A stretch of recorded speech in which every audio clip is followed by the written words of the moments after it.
Thank you. Yeah. So, first of all, thanks for coming on the podcast, guys. And it's nice to meet you, Efren and Jeff. And you're Good to meet muted you. there, Jeff. I don't know if that's on purpose or not.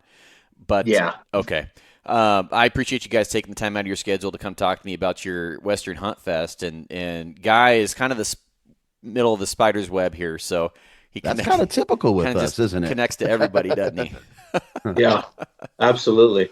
So I don't really know much about it. I mean, the one thing that really intrigued me was the meat hauling thing. But I suppose before we really get into this, I want to have Efren and Jeff introduce themselves and talk about Western Hunt Fest and how did that all start. You want it? Go ahead. Go first. So Western Huntfest. So we're going into year three. So couple 3D seasons ago, Jeff and I started brainstorming a little bit. We got a little ahead of ourselves. We like to go to all the we like to go to the 3D tournaments and do all the good stuff like that. And um, there were bits and pieces missing that we thought we wanted to do at each tournament, right? So Mm-hmm. we went to one of the events ourselves, uh, and we're competitive by nature. We're Mm-hmm. brother-in-laws. That's what we do. So instead of just shooting the course and walking down the mountain, we're sitting there, oh, well, stand. You got to stand a certain way, and you got to hold this long, and you got to do this, you got to do Mm-hmm. that, and then all the meantime, we're keeping score, and no one else is. Um, so it's just like small little things that we wanted to add to the everyday 3D tournament. Mm-hmm. So within, I think it was, what was it, like 3 months, Jeff? 4 months. Yeah. We started brainstorming, and then we're like, all right, well, we'll do it for next year. And then no, that didn't turn. It wasn't next year. It was 3 months later, 3 or 4 months later. We were having the first event. Oh shoot. Yeah. So I mean, we took our personal life, like we go wrestling with our kids and stuff like that, and we took all the trophies that they get to win and brought that in because every guy loves trophies. So we brought that into the equation, and my camera keeps blurring. Brought that into the equation along with the competitiveness, and then tried to introduce some educational aspects in there. Mm-hmm. And yeah, the birth of the Western Hunt Fest. So how many first of all, like you guys started 3 months after you started talking about it, like Yeah, acquiring how many targets? I mean, that had to be a freaking fortune. not really, because we're smart Don't. about it, dude. Yeah, I was gonna say, don't give the secrets I away. won't. Yeah, we're smart about it. We like to operate debt free, and I mean, dude, it's by the grace of God that this thing is cruising the way it is, That's cool. because we are operating debt free. It's totally kick ass. Yeah, absolutely. Well, Jeff, you want to give your intro go here real quick? Yeah. So, like he said, the 3 month thing. So, in my head, it had been pondering a lot longer than 3 months. We had been brewing it. Like I had been nudging him. But from the time that we actually drew up the plan to go, it was quick. Hmm. Yeah, we had the love for the competition portion of it. We wanted to see more out of the events, and I mean, we don't get us wrong. We love all the 3D events. We love all the hunting events, but there wasn't one that just had everything. So, Mm-hmm. um, he's the do everything kind of guy, and I'm the dreamer. So we collaborated, bro, and we just went for it. Like it was awesome. The first year, I mean, it was crazy because I thought, okay, this is gonna be our trial run. We're just gonna do it, see what happens. If we like it, cool, we'll do it again. If we don't like it, then we'll hang it up, right? Well, it went so well on our first one for like the timing and just how everything went. It went exactly how we envisioned it. So then after that, I was like, oh, we're in. Like it's on, bro. Like the sky is the limit on this thing. But Mm-hmm. but yeah, so like I love elk calling. That's my thing, right? Efren is pack 'em out. That's his thing. We both loved the 3D archery. So it was like it was perfect, man. It was. And now with Guy here, he's another dreamer. So poor Efren's over here trying to keep everything at bay, and I Just try to play middleman as much as I can. keep throwing shit Yeah. on his plate. Yeah, he What does. about this? Yep. Yeah. Actually, I think it's actually with me coming in, I think it's actually taken a little bit off of E's plate because Thank Jeff you. has Yes. someone, yeah, Jeff Yeah. has someone to bang the drum with. Yeah. It does.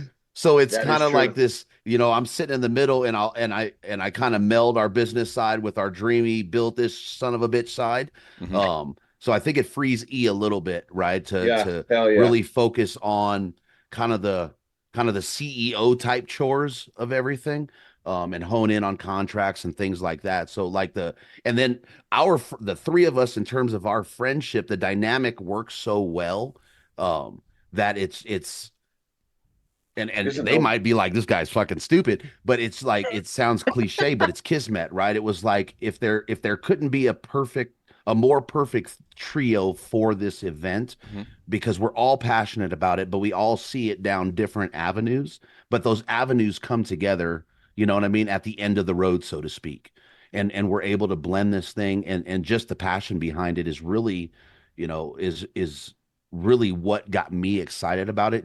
They talked about that first year and going to it the first year and doing what I usually do in podcasting, but then participating in it and seeing the potential was like, I told them after the first event, like, guys, I'm in. Like, whatever you need help with, let me know. Hmm. And then we roll into season two, which I'm fast forwarding the fuck out of this. Sorry, Garrett. We roll into season two and you see this thing growing, but you also see the community around it growing, and it was freaking remarkable. And the first event of season two, it was like, okay, it's here. There, we just need a little bit more. We went into the second shoot of season two. If and I'm biased, if that motherfucker wasn't knocked out of the park on that second event in season two, I don't know what was. I Hmm. mean, Yeah. everything just clicked. The vision was there, and it was like, okay, this thing is it's onward and upward. Um, so sorry I interrupted that, but Yeah. So you and uh, I Good. met at the Northwest Northwest Mountain Mountains, Challenge, yep. and that's a really cool event. And I haven't been there in a couple of years, but um, it was cool. It was fun. It was kind of like a big party. When I remember the first time I came through there, I heard music. I'm like, what's going on here? And then I walk through the building, and then I come out, and then there's just a bunch of people drinking beer, hanging out. There's like a big social party going on. Hmm. What would be if you were going to contrast Western Hunt Fest to something that I would understand, like the Northwest Mountain Challenge? What would be the dynamic differences, or how would you contrast that? So, Northwest Mountain Challenge is a fun event, right? I mean, that's why I was driving up to or flying up to the PNW every year for it. The one thing that Western Hunt Fest offers that no other 3D shoot offers is we're bringing hunters together, right? We are looking at hunting skill sets, not just archery, right? That's one facet of what we do in the woods. Right? And we are combining those skill sets to have a hunting event. And that was, their vision when this started was, yeah, the 3D archery portion of it is great, but there's so much more we do in the woods when it comes to it, right? Like Jeff said, he's an elk. This guy can call some fucking elk, Garrett. I mean, you two could do a podcast just on call, and Jeff will blow your mind Perfect. on a read, seriously. Hmm. So it's combining our skill sets and then bringing in that competition, bringing in education is a huge, huge piece for us. And it's just taking everything and saying, here it is. This is what we do in the field from August to November.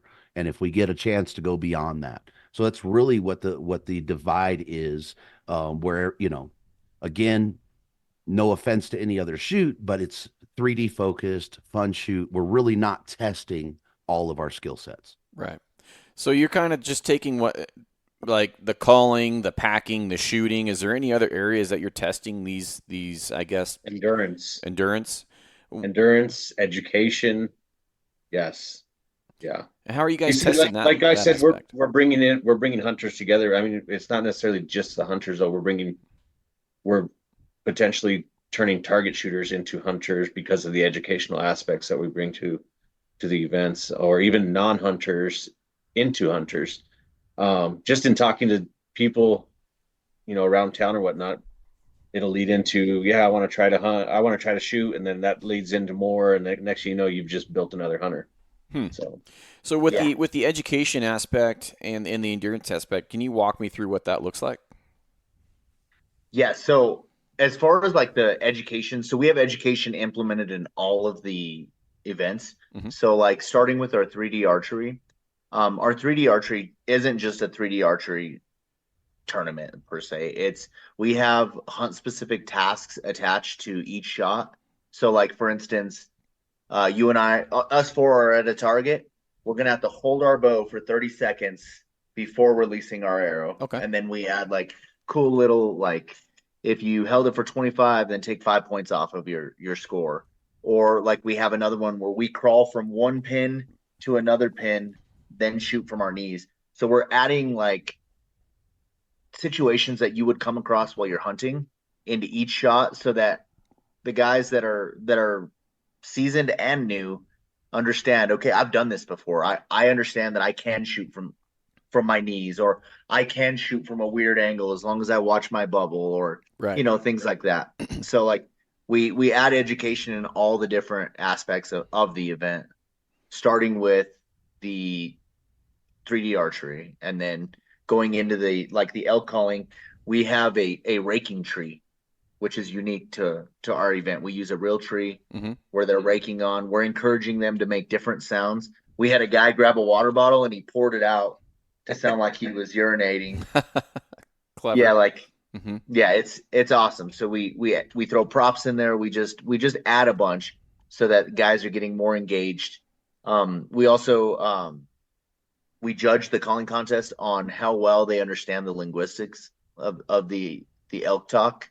So there's a lot to it, but it really like it's education focused. It sounds like it's like I've had a lot of people think, oh, it's just a competition. It's all competition, but it's a huge brotherhood, and everybody's helping each other out. Like during the calling contest, you'll see people saying, "What's that?" And then you hear them whispering into each other's ears, and like when they're shooting, people are giving each other tips, and there's usually one guy leading the pack, and he's telling them, "All right, so watch for this." It's really cool, and it's Hmm. just the education portion is we can't speak enough on it. And Is I mean, it kind of further that, right? So if you look at the pack out challenge, I mean, you're testing your body, you're testing your mental, as best as we can to try and get everybody through, hmm but you're also testing your equipment. How, a lot of folks haven't put a 65, 75 pound quarter on their right, back, right?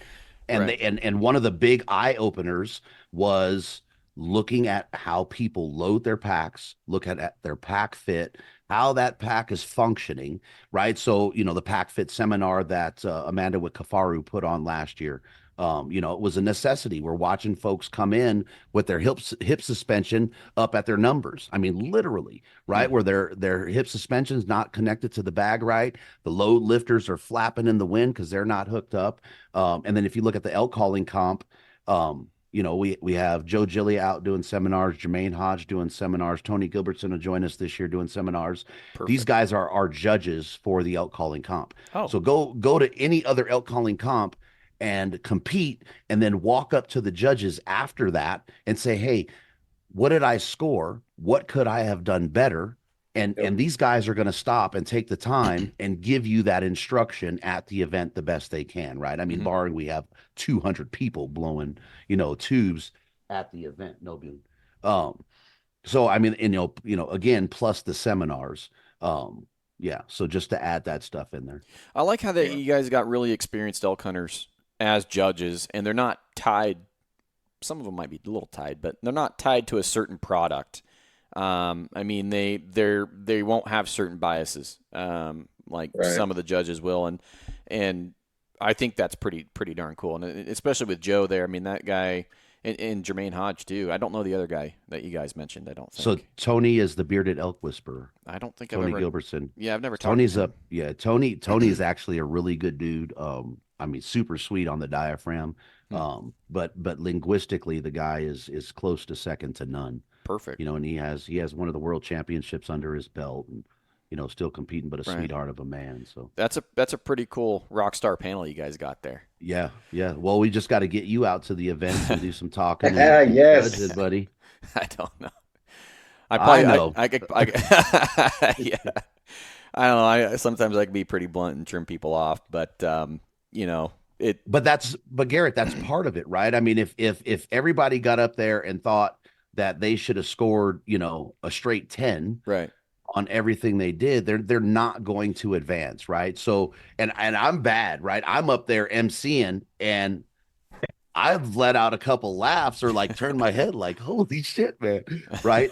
Right. But at the end of it, right, we're able to address those situations with them and say, hey, man, this sounded real good, but that shit there was horrible. And honestly, you didn't know You should be ashamed what of you yourself. were right, but you didn't know what you were saying, Yeah. right? So it's not a ridicule thing, but it's us making us better in the woods, right? At the end Mhm. of the day, and everybody, it's amazing to watch people come up, right? And that's one of the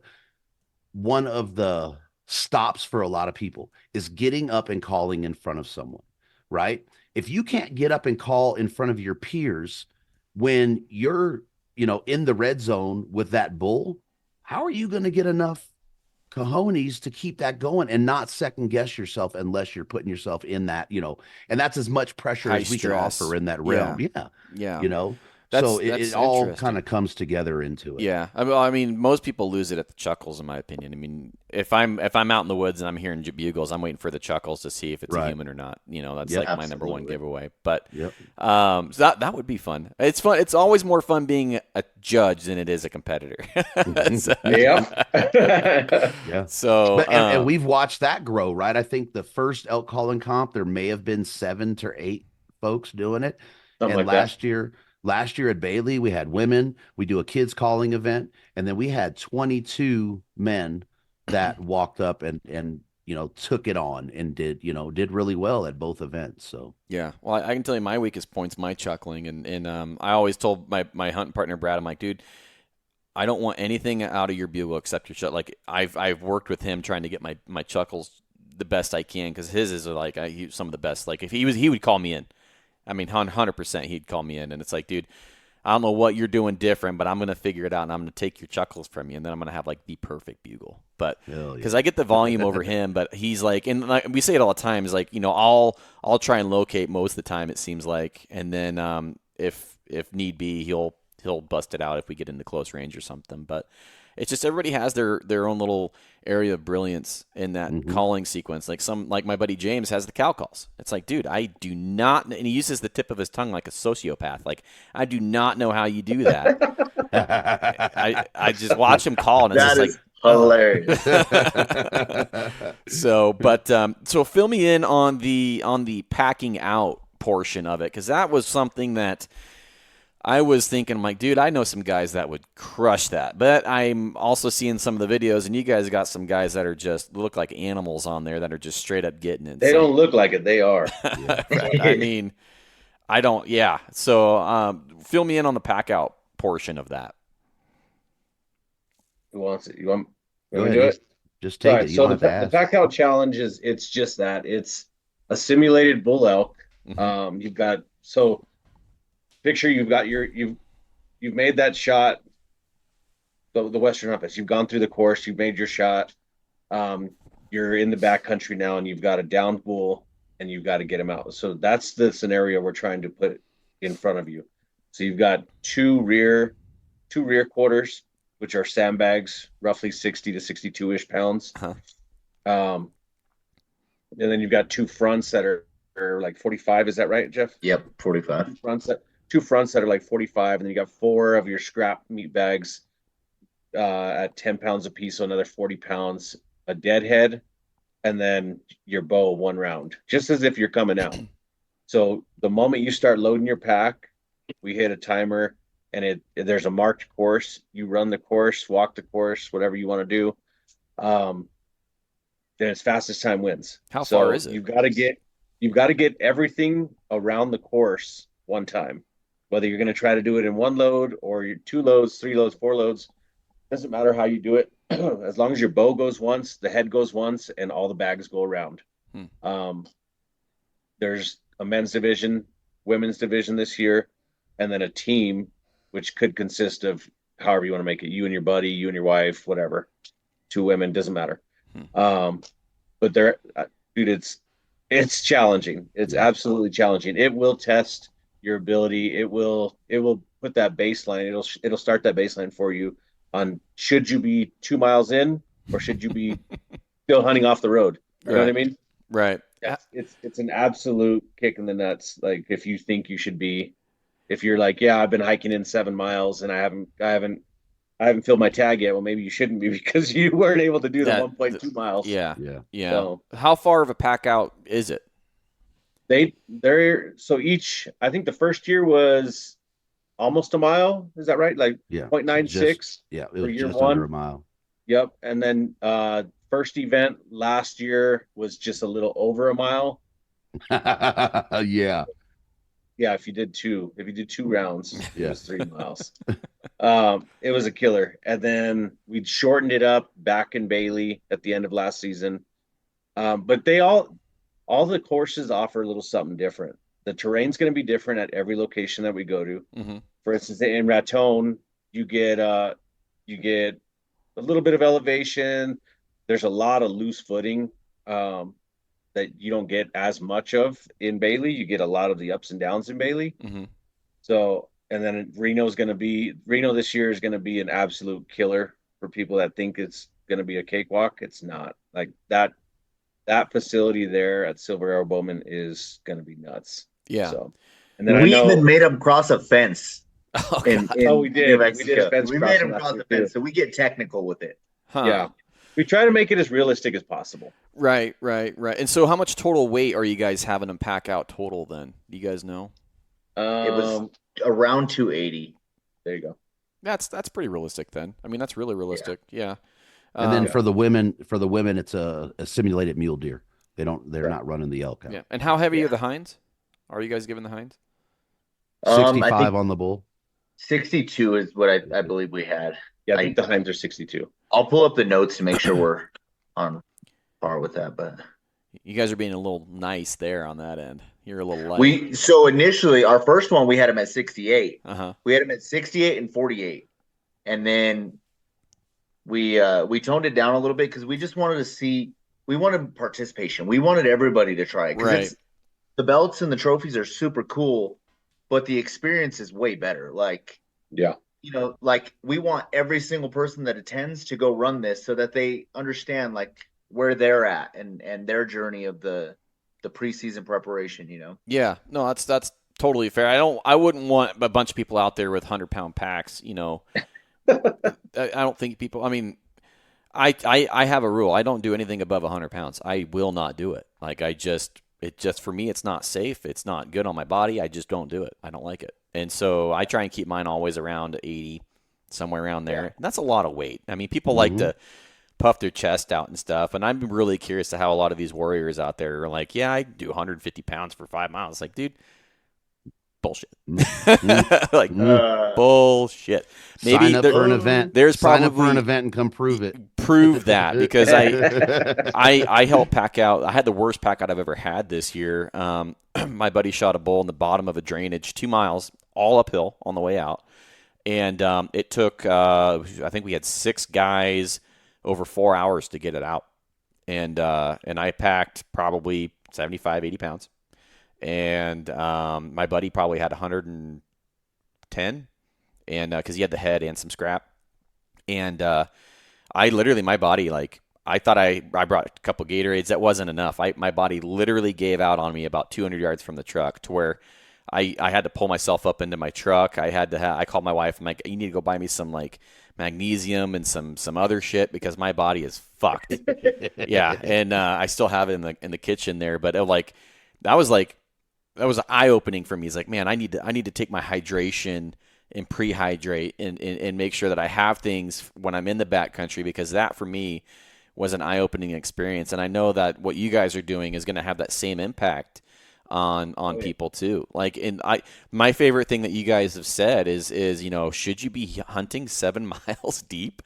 I mean, if Right. you kill a bull, you're probably fucked. You're probably going to spoil a lot of the meat, especially if you're not near water or a creek or you're somewhere cool. Like you guys are hitting it on the head right there. I love that. So, Yeah. I That's mean, kind we of where, really, yeah. Sorry, you go ahead. real quick, that's kind of where the speed comes into play. Like, yes, it's a competition and we want mhm. to we want to reward whoever's fastest, but at the same time, like depending on where you're hunting elk, September you get a bull down, it might still be warm. Oh yeah. Can you get that bull out of there in time before that you lose that meat? Yeah. Well, luckily for me, all the bills I kill nowadays are standing in a road. So I like it. I think last I'm with it. the last handful I've got were literally last shit was the last three I shot were in roads. It's just like Yeah. Nothing wrong they with all it. die within 100 yards of the road on flat ground or Oh, downhill. that's the Like best. I have a streak going on, man, and I hope it continues because I'll knock on wood for you, bro. dude, I have had the easiest knockout or easiest pack outs for about 7 years in a row now. It's like, dude, Nice. anytime I make a phone call to pack it out, it's like, how close is it? It's pretty fucking close, dude. Fucking A. That's how you get all the volunteers. Yeah, exactly. But yeah, then they call me and it's a fucking shit show hike pack. Yeah, man. But that's what it's about. I mean, I've got buddies that actually my hunting partner Brett. I keep bringing him up, but I met him on a pack out and he barely knew my other hunting partner Anthony. I thought they were like best friends because this guy showed up at like 11 o'clock at night. And it was like, how do you know this guy? He's like, oh, I talked to him once at a show or at a shoot. And I'm like, what the? Damn, really? You barely know him, and that was the worst. That was probably I don't know. It was just as bad as this year's pack out, maybe worse because we didn't get out till 3 a.m. with I think 7 of us, and I'm like, dude, I gotta have this guy as a hunting partner. And then ever since then we've headed off and been best friends and stuff. That's So, awesome. yeah. Yeah, you guys need to listen to 136 and 137 on Garrett's feed. That'll give you a good idea of how much of a killer this fucking guy is. Oh no, I hang out with some guys that know what they're doing, but Yeah. This dude's always playing so humble. 136 and 130 what? 136 and 137. oh, are those the recaps?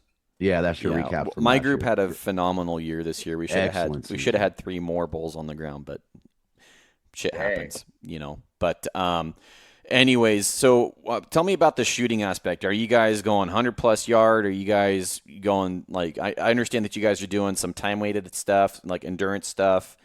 What else you guys got going on for the shooting stuff? So most of our shots are going to be 60 and under. Everybody loves the long range shots, so we got creative with it last year and we called it what was the name of it? Like follow-up shot. So we had them take a long shot, but like as far as the education purposes, we just said, any follow-up shot's a good shot. Like take the shot.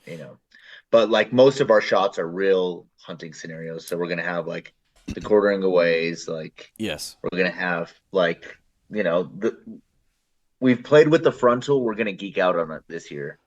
That'd be cool. But yeah, so we've played with it and haven't really had it impact like I wanted it to, but we will this year. So what do people win? Or what can they win? Money, gear. Now you're Gear. speaking my language. Bragging Yeah. rights, money, yeah. Trophies. The trophy. I mean, Belts. last year, the year before, we had belts. We had big, Stanley Cup looking trophies. That's cool. We're Rhino gonna do heads. rings. Hey, we're gonna do rings this year. Rings Big this Dotty year. rings. Oh, that'd be Yeah. cool. Yeah. So this year we kind of switched it up, right? So the previous years it was if you won archery, you got, a trophy. If you won the pack out challenge, you got a belt. If you won the team pack out challenge, you got 2 rhino heads because Kafaru sponsors the pack out challenge.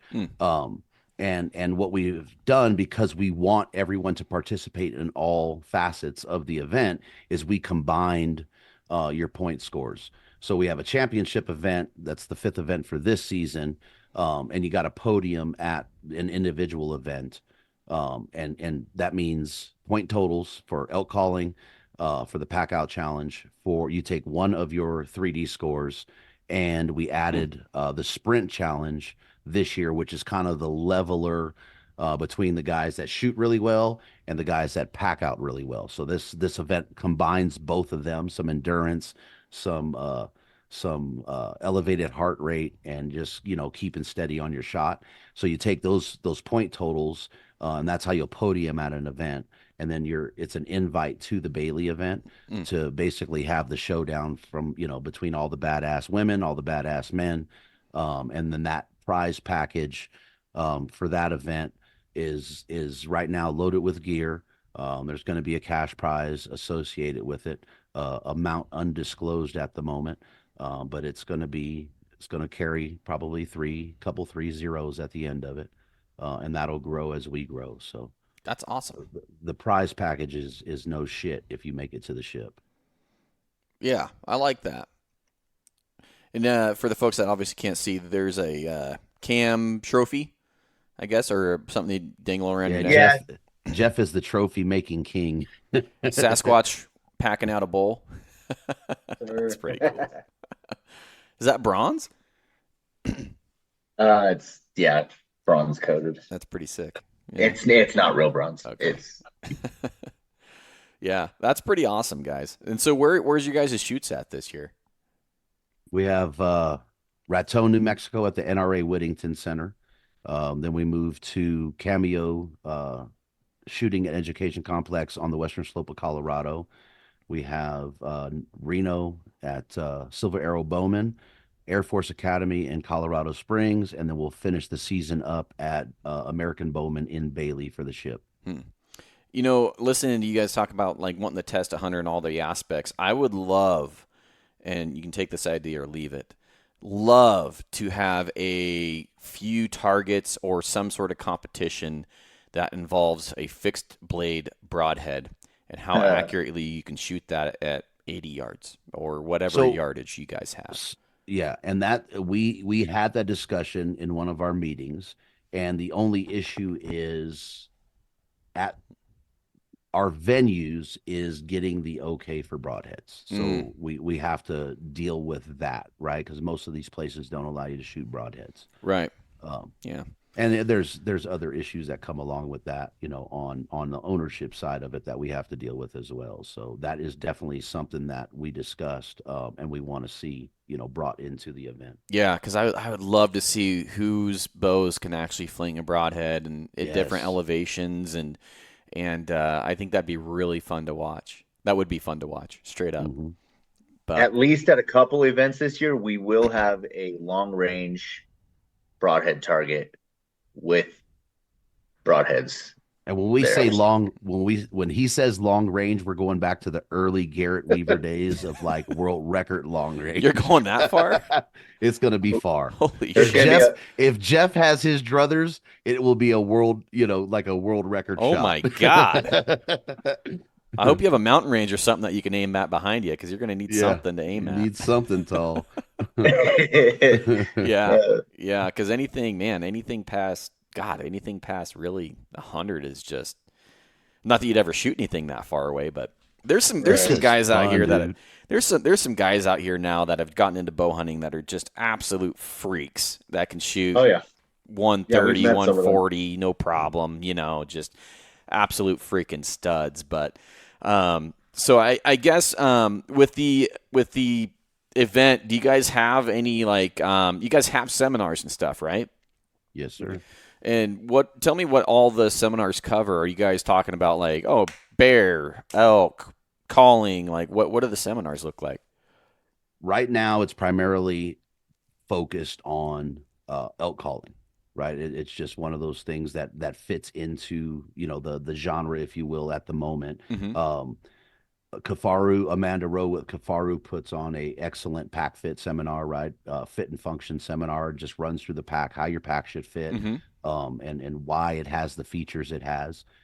We are working on a couple of speakers right now that are geared to our female demographic, and primarily in the new hunter realm. Mm-hmm. So we're talking to a couple of ladies right now, trying to get them out, and that that rewilding, that seems to be, I don't want to say it, that's not why we're doing it, but it seems to be very popular within that female demographic. Mm-hmm. So we really want to provide them an opportunity to learn from folks that are in that realm, doing that thing from foraging to, surviving in the wild and hunting. So Yeah, if you guys need working on that. some badass chicks, I know a couple here locally that would really fit that bill, and they already do Send them. similar things for women. They have women camps, and they're one of them's a good all around local hunter, and the other one hunts all over Alaska. I mean, she does it all. You probably already know her, but she's a stud. She's legit. Send them.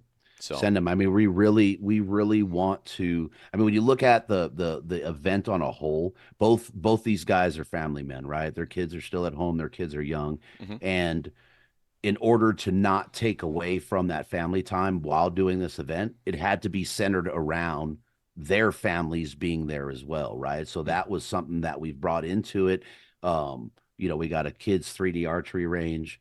Jeff does a kids calling seminar. We do the kids calling comp. There's going to be a couple of additions at a couple of venues where they'll have we're going to have face paint and stuff like that for the kids. So the hunter in the family can come and enjoy, but then the non-hunters are there as well and can enjoy it and are not isolated for that weekend.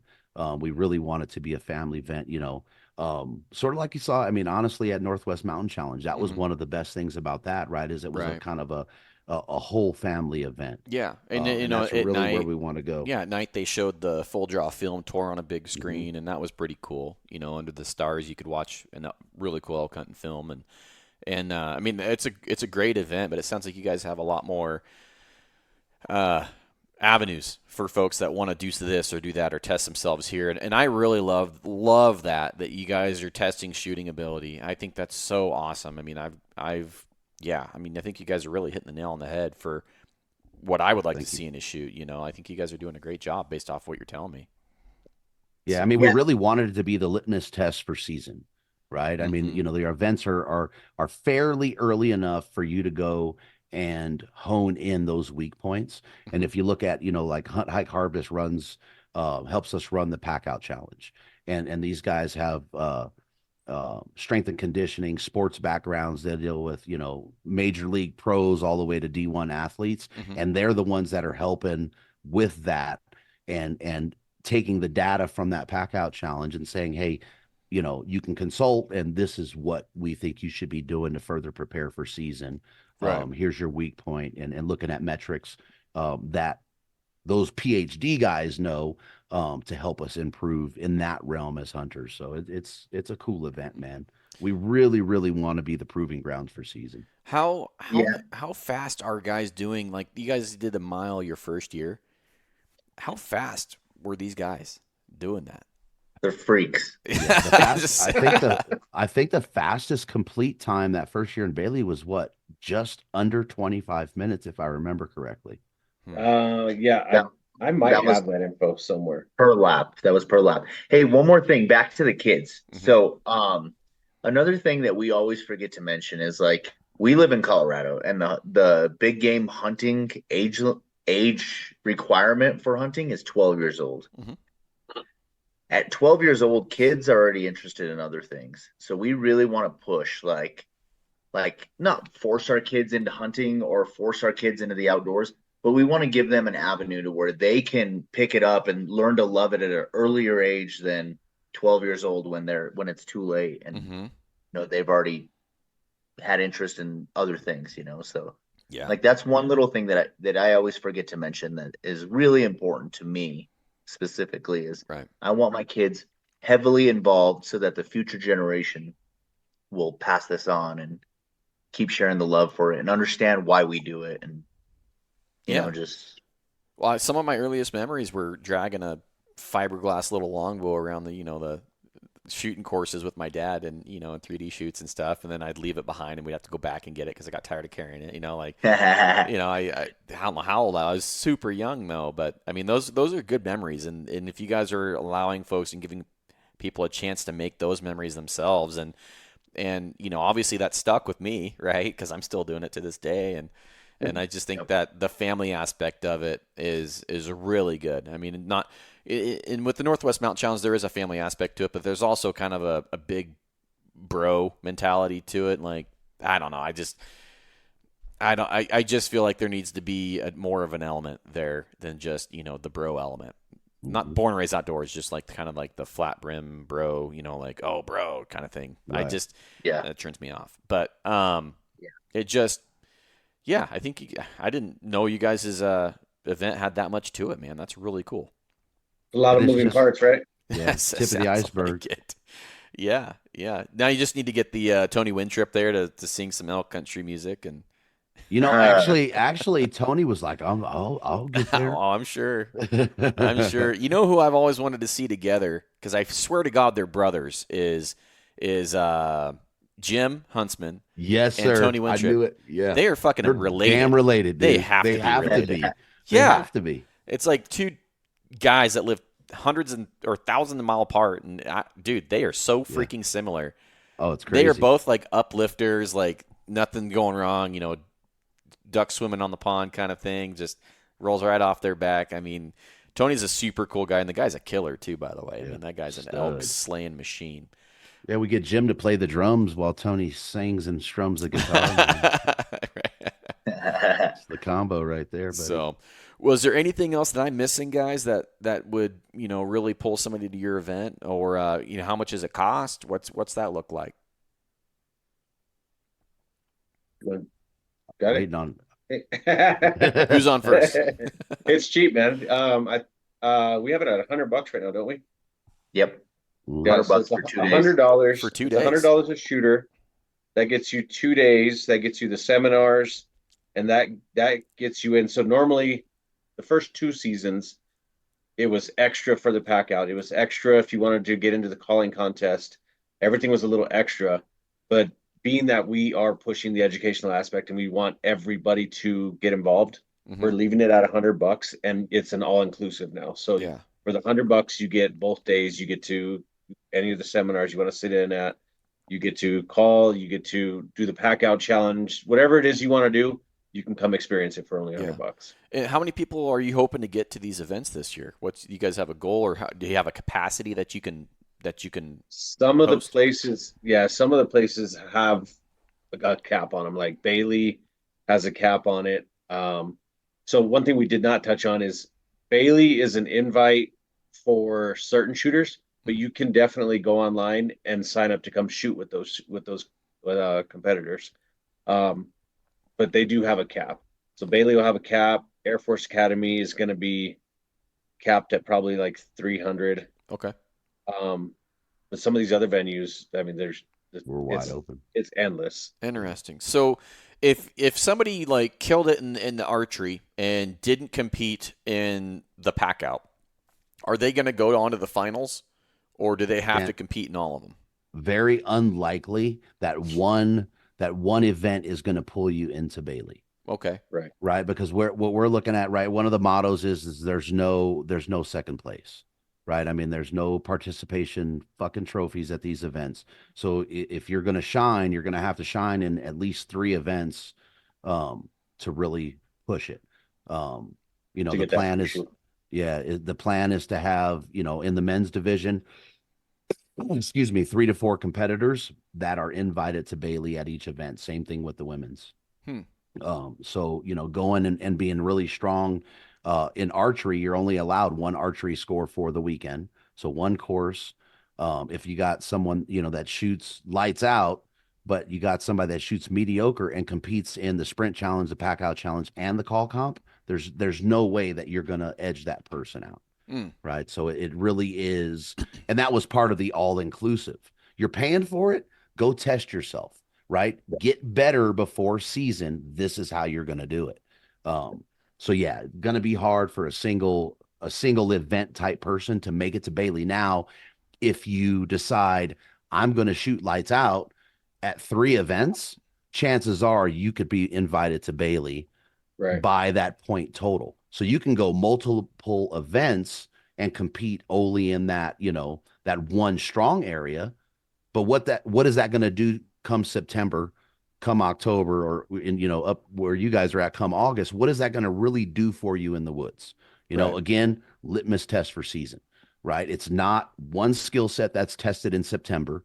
It is multiple skill sets. Let's compete, Mhm. have some fun, and like we push the competition part of it, but it's not competition to where it's like dog eat dog, right? I mean, you're on the pack out course and a guy is passing you and whooping your ass and you're falling. That guy stops and he picks you up to help dust you off, and then he finished kicking your ass after he makes sure you're okay, right? I mean, that is what we have seen at every single event thus far, is that brotherhood and sisterhood, that like-minded person that is there to pick you up and drag you and cheer you on and help you finish the best you can, right? So as much as the competition is involved in it, we don't lose any of that brotherhood that we feel in this demographic. You know, when you're, you know, these two down here, they're brother-in-laws, they hunt together. You don't lose that at these events, right? I mean, the competition is an element of it because it makes it so strong and so fun. But man, the family portion of it, the brotherhood, sisterhood, like I said, man, it's you can't beat it. You can't beat what you feel at these events. You won't see it at any other 3D event, period, point blank. Right. Well, and let's be real. Like when you're packing out with a buddy, I mean, you're trying to see who can get to the pickup first, right? I mean, that's. Yep. I mean, we did that this year, and you know, my buddy Scott said, "Yeah, you're not going to make it to the track by 8. There's no fucking way." I was like, "Okay," and then I continued to wreck my legs, and I got there at like 7:32. And I was like, hell yeah, that was not worth it. But so with the sprinting thing, I don't think we really covered that. What exactly? Because I'm one of those guys that when I think I'm hauling ass, it looks like I'm running in slow mo. I'm just not a runner. I'm not a sprinter. I suck. So the sprint challenge, I mean, and it's not because it's a sprint. I mean, it is as much as we want it to be, but it's as fast as you are. So essentially, you have a two ends of this, and folks can't see me holding up my fingers. So you have a starting line, and then kind of your midpoint's your target, and then you have your end. So you'll sprint to your target, you'll shoot, 50 yards, and then you'll grab a sandbag. And depending on, who you are, you're going to either drag that sandbag or throw it over your shoulders, and you're going to make that other 50-yard run, drop the bag, come back to the target, shoot, go back to the start, run, sprint, however fast you are, to that bag, get it back. Your last shot is going to be midpoint, and you're going to pull that last end. You shoot a 10 or 12. We take time from the total sprint time. If you shoot an 8 or a 5, we'll add time to that total time. So if you, you shoot lights out and you did 3 minutes, you could be looking at 2:40, right? If you sprint like a son of a bitch and you're faster than a mofo and you shoot horrible, you could be looking at a 2:50, right? Yeah. And on the other end of that, if you suck at both, you're at a 3:15. Yeah. Right. So, and really what we aim to do with that was level the field between the physical aspects of the pack out challenge and then the technical aspects of the shooting and staying dialed in under pressure. Right. Yeah. Right. And it's kind of like the leveler of that. And we'll probably see that be a point tiebreaker in a lot of these events, because there's some dudes that can shoot lights out and that pack shit like you wouldn't believe. Right. So this was really to level that playing field and say, okay, now you have to combine both of those elements to get this one and score high. Yeah, that totally makes sense. You guys put a lot of thought into that, because I'm like, man, I would get my freaking shit pushed in if I was going to compete in the physical realm, because I'm turning 35 this year, and I could kick my own ass when I was 22. I can tell you that right now. There's no doubt about it. I was freaking crazy at 22. I could, I was invincible. You know how it is, but it just seems like it's a really thought out, well played competition, and I like that. I think that's a great idea. So, which is your closest one to me? Reno. Yeah, until next year. We're going to make our way up to the PNW. Either it's going to be somewhere, that southwest Idaho region or towards you, but we really want to make it up to the Pacific Northwest. Yeah, I'd love to see you guys make it this far west. I mean, can't get any farther west than this, right? So no, you can't. But well, I don't know if I want to come that far and deal with them crackheads anymore. But yeah, we got plenty of those. But no, man, we appreciate, you taking the time, Garrett, and having us on just to kind of share Western Hunt Fest with, with your listeners. And, yeah, love to have people follow us on Instagram, check out the events. If you have any questions, please reach out to us. Jeff and I are typically running that Instagram. And we try to get back as fast as we can. So we appreciate it. Perfect. If somebody wanted to reach out to you guys, give them the information, or if they wanted to register, tell them where to go. So you can register at westernhuntfest.com. You reach out to us. Instagram is probably the easiest way. You can shoot us all emails, Ephraim, Jeff, and Guy at Western Hunt Fest. That's individually, not, all the names combined. And, if you have specific questions about it, any of us can answer those questions. But like I said, the DMs on Instagram, that's probably the fastest and easiest. Perfect. There. Boom. Well, Ephraim, Jeffrey, it's nice to meet you guys. Appreciate it, bro. Guy, as always, love to see you. Yeah, my brother. We got to hook up. I want to get recorded because I want to hear about your season and talk some other stuff. Oh yeah, absolutely. If you want to do that, you should definitely try and get Brad too, because his season was just, he killed a bigger bull than I did. He just couldn't let me have it one year. Couldn't let me kill the biggest one. But we'll have to do that soon. Yeah, that's a pretty funny story there. But all right, guys. Well, I appreciate your time. Thanks for coming on to the show. And if you guys want to come on in the future, just holler. Yeah, for Awesome. sure, man. Thanks, Garrett. Yep, Sounds no good. problem. Talk to you, brother. Take care, man.